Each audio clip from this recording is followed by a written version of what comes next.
semuanya, perkenalkan, aku Santi Febriana dari SMP Negeri 1 Rembang.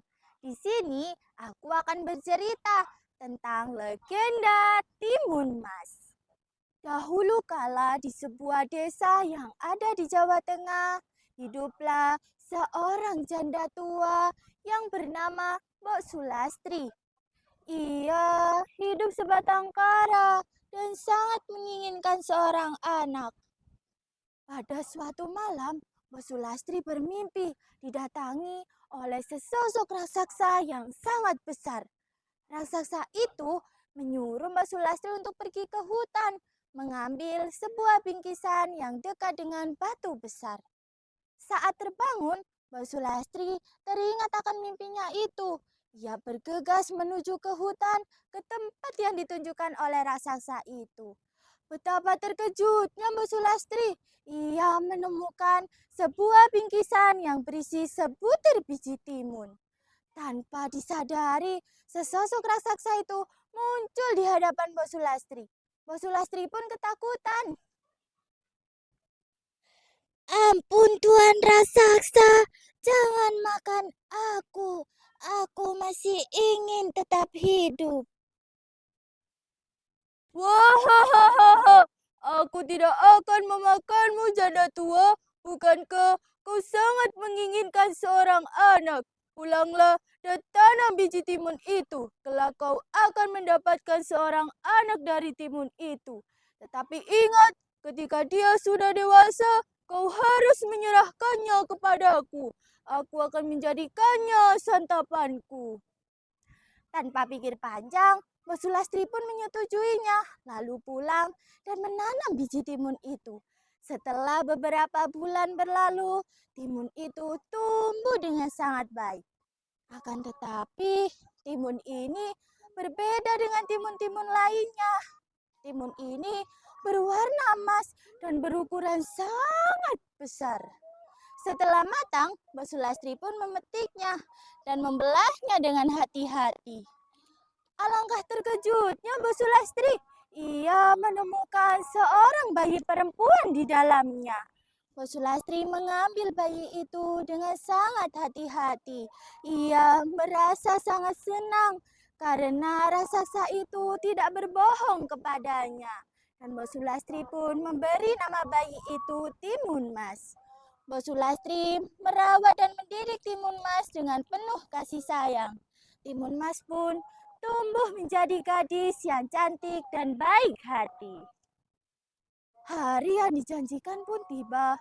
Raksasa itu akan datang untuk menjemput Timun Mas. Mbak Sulastri pun menceritakan semuanya kepada Timun Mas.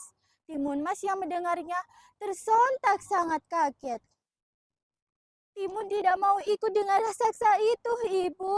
Timun masih ingin tinggal bersama Ibu. Timun sayang sama Ibu. Mbak Sulastri mencari cara agar anaknya bisa selamat dari raksasa itu.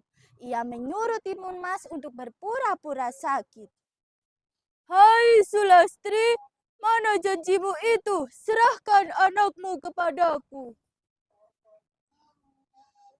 Maaf Tuan raksasa, anak itu sedang sakit keras.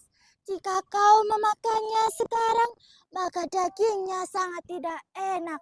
Bagaimana jika 3 hari lagi kau datang untuk menjemputnya? Aku akan sembuhkan penyakitnya dulu. Raksasa itu pun setuju, lalu pergi dari desa Mbok Sulastri. Mbok Sulastri mencari cara lagi agar Timun Mas bisa selamat dari raksasa itu. Ia menemukan sebuah ide untuk pergi ke pertapa yang ada di gunung. Dan pertapa itu bersedia, lalu memberikan 4 bungkusan kepada Mbok Sulastri. Mbok Sulastri pun pulang dan memberikan bungkusan tersebut kepada Timun Mas. Setelah beberapa hari kemudian, raksasa itu datang lagi untuk menagih janjinya di Mbok Sulastri. Melihat Timun Mas yang sudah tumbuh dewasa, raksasa itu semakin tidak sabar untuk memakannya. Saat hendak menangkap Timun Mas lari dengan sangat cepat. Saat sudah jauh, Timun Mas merasa kelelahan. Ia pun mengeluarkan bungkusan pertama yang berisi biji timun dan menebarkannya. Lalu wilayah itu berubah menjadi ladang timun yang mengikat tubuh raksasa. Akan tetapi raksasa itu berhasil lolos. Setelah itu, Timun Mas mengeluarkan bungkusan kedua yang berisi jarum dan menebarkannya. Lalu wilayah itu berubah menjadi ladang bambu yang tinggi dan runcing. Wah, kau tidak akan bisa mengalahkanku, anak kecil. Melihat raksasa yang terbebas, Timun Mas mengeluarkan bungkusan ketiga yang berisi garam dan menebarkannya. Lalu wilayah itu berubah menjadi danau yang sangat luas dan dalam.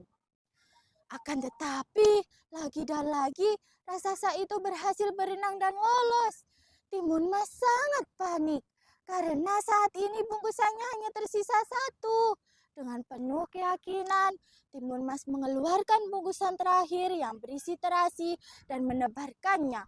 Lalu wilayah itu berubah menjadi danau lumpur yang sangat panas dan mendidih. Raksasa itu mati di danau itu. Alhamdulillah, akhirnya aku sudah terbebas dari santapan sang raksasa. Timun Mas lalu pulang dan memberikan kabar gembira itu kepada ibunya. Timun Mas dan ibunya pun hidup bahagia bersama-sama.